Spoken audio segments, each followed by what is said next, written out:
صورت نہ کم ہو۔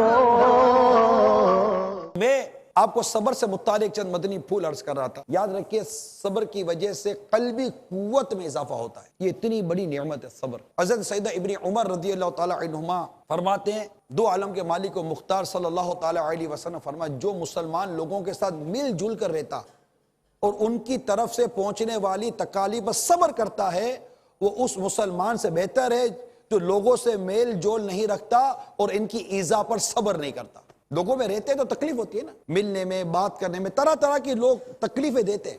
اسی طرح ایک اور حدیث سنیے، جس سے کوئی مصیبت پہنچی اور وہ اس مصیبت کو یاد کر کے انا للہ و انا الیہ راجعون کہے، اگرچہ مصیبت کو کتنا ہی زمانہ گزر چکا ہو تو اللہ عز و جل اس کے لیے وہی ثواب لکھے گا جو مصیبت کے دن لکھا تھا۔ اللہ کرے گا یہ ہمیں پڑھنے کی عادت ہو جائے۔ تو یہ صرف لوگ موت کے وقت پڑھتے ہیں، کسی کی موت کی خبر دو نا کہ فلاں مر گیا، انتقال کر گیا، تو یہ پڑھتے ہیں۔ یہ مصیبت کے وقت پڑھنے والی دعا ہے، یوں سمجھے، یا ورد ہے، انا للہ و انا الیہ راجعون۔ تو یہ پڑھنے کی عادت پیدا کیجئے۔ تو یوں لوگوں کے ساتھ رہنے میں جو مصیبتیں، پریشانیاں آتی ہیں، ان کو برداشت کرنا چاہیے اور اس پر صبر کمانا چاہیے اور اس صبر پر اجر کمانا چاہیے۔ حدیث شریف میں ہے، علم مومن کا دوست ہے، اور حلم یعنی بردباری، برداشت، اس کا وزیر، اور عقل اس کی رہبر، اور عمل اس کا نگران، اور مہربانی اس کا باپ،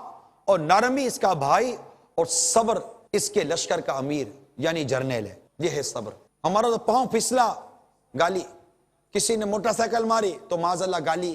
گالی تو یوں دیتے جیسے کہ کوئی مطلب کیا، نیک آدمی جیسے دعائیں دیتے ہیں، برا آدمی گالیاں دیتا ہے، معاذ اللہ، چوٹ کرنے کے لیے عرض کر رہا ہوں۔ ہیلپنگ ورب میں کہتا ہوں گالی کو، تو آج کل سینٹنس پورا نہیں ہوتا اس کے بغیر، چھوٹ میں گالی، چھوٹ میں گالی، چھوٹ میں گالی، معاذ اللہ ثم معاذ اللہ، زبان قابو ہی نہیں آتی۔ یعنی بے صبری بھی کرتا ہے اور گالی دے کر گناہ بھی کماتا ہے۔ عقل پہ کیا مار ہے، کیا ہونا ہے، مت کٹ گئی، جس کو کہتا ہے نا، مت کٹ گئی، کوئی بات سمجھ میں نہیں آتی۔ حالانکہ اس سے کوئی نہیں، آپ کہیں سے جا رہے ہیں، کسی نے کوڑا پھینکا، اب کوڑا گرا، اب گر گیا، چلو گر گیا، غلط کیا، اسے نہیں پھینکنا چاہیے تھا۔ میں بھی بولتا ہوں بھائی نہیں پھینکو یار، کیوں پھینکتے ہو نیچے؟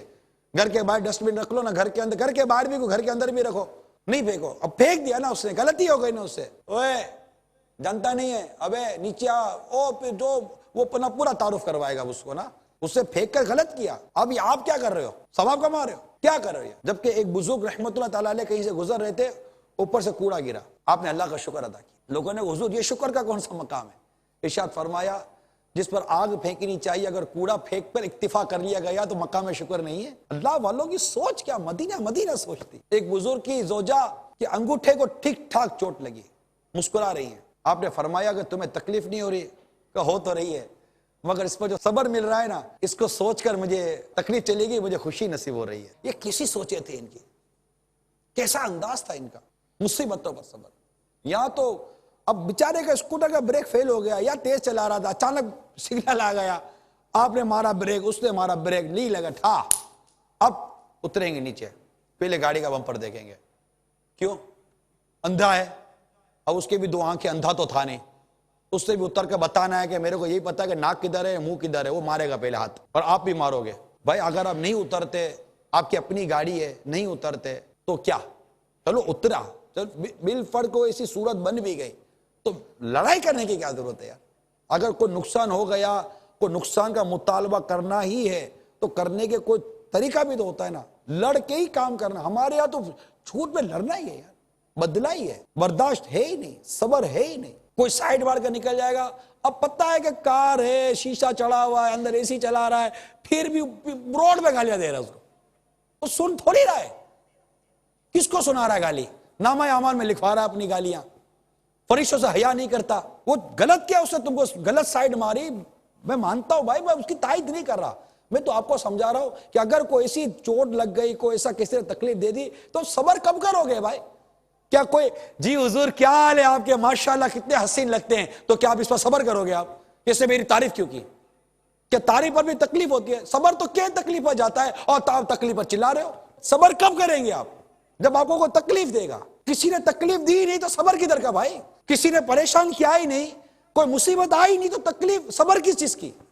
وہاں تو شکر ہے اگر کوئی تعریف کرتا ہے تو شکر بھی کرنا چاہیے. تو لو اس پر بھی آئے روایت سنو کہ سرکار صلی اللہ تعالی علیہ وسلم حضرت انس رضی اللہ تعالی عنہ سے روایت ہے کہ ایمان کے دو حصے ہیں، ایک حصہ صبر میں، دوسرا شکر میں. اب کوئی نعمت ملے تو شکر کرو. مومن کے تو دونوں ہاتھوں میں لڈو ہوتے ہیں. مصیبت آتی ہے تو صبر کرتا ہے، نعمت ملتی ہے تو شکر کرتا ہے. اپنے سے نہ شکر ادا ہوتا ہے نہ صبر ہوتا ہے. ہمارا تو حال عجیب و غریب. کیلا پاؤں کے نیچے آ گئے یا پھسل گئے، بس کیا پھسلے کے مطلب پھسلے. اب جو غصہ آئے گا نا پورے محلے کی ایک کر دیں گے. یہ تو پتہ ہی نہیں کیلا کس نے پھینکا، یہ تو پتہ ہی نہیں تھا نا، پڑا ہوا تھا. کتنی دفعہ باپا نے کہا کہ نیچے دیکھ کر چلو. نیچے دیکھتے تو کیلا تو پاؤں میں نہ آتا. اب آپ اوپر دیکھ رہے تھے کیلا پاؤں میں آ گیا. کیلا تو سارے پاؤں میں آئے گا، کیلا کو سر پہ تو آئے گا نہیں پھسلانے کے لیے. پتھر پاؤں میں آئے گا، سر پر تو آئے گا نہیں کہ گرانے کے لیے. تو نیچے دیکھ کر چلیں. اللہ تعالیٰ ہمیں مصیبت صبر کرنے والے سوچ عطا فرما دے.